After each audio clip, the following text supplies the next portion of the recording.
Le jeu Kif Kif est un jeu extrêmement dynamique où la rapidité est essentielle.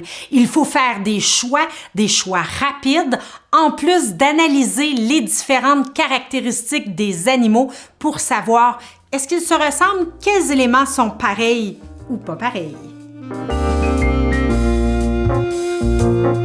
Pour préparer le jeu, la première étape est de retirer les animaux connus des joueurs, c'est-à-dire les animaux qu'on a déjà présentés aux enfants. Si les enfants sont habitués de jouer à ce jeu-là ou que c'est des adultes qui sont très connaissants au niveau des animaux, vous pouvez utiliser l'entièreté des cartes animaux. Ensuite, vous allez brasser ces cartes-là pour en faire une pioche. Puis, vous mettez sur la table deux objets. Ça peut être une salière et une poivrière. La salière parce que le sel est blanc et c'est uniforme et que le poivre a plein de grains de toutes sortes de couleurs, donc qui va illustrer quelque chose de différent. Nous, de notre côté, quand on a fait jouer les enfants, avant de jouer, ils ont fait un bricolage avec des boîtes de papier mouchoir, une boîte de papier mouchoir qui a une couleur uniforme et une seconde boîte de papier mouchoir qui a deux couleurs différentes. Peu importe l'objet, c'est pas important. L'important, c'est que pour l'enfant, ça soit clair qu'il y a un objet qui veut dire pareil et l'autre objet qui veut dire pas pareil. On prend ces deux objets-là et ils vont être mis au centre de la table. À partir de ce moment-là, on va distribuer 3 cartes animaux à chacun des joueurs. Et voilà, on est prêt à commencer. Pour débuter, juste avant de commencer, de manière à déterminer quelle est la consigne de la manche. La consigne, c'est des caractéristiques pareilles ou pas pareilles.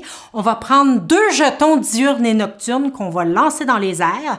Et si les deux tombent du même côté, la consigne est on joue avec les éléments pareils.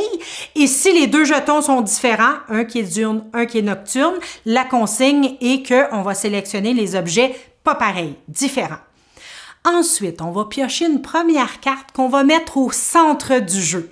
Le premier joueur doit identifier parmi ces 3 cartes quelle carte de son jeu a une caractéristique pareille ou différente de la carte au centre. Alors, si la consigne était d'avoir 2 éléments pareils, il va sélectionner une carte qui a un point en commun et prendre dans ce cas-là la salière ou la boîte de papier mouchoir qui a une couleur uniforme.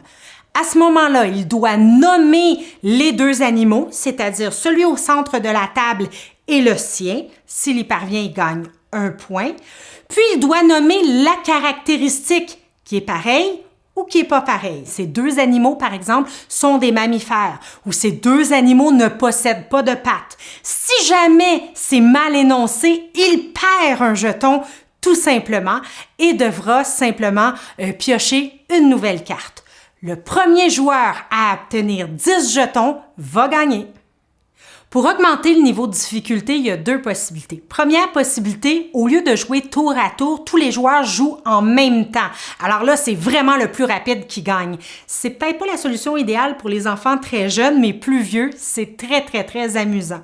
On peut aussi augmenter le nombre de caractéristiques à identifier pour corser légèrement le jeu.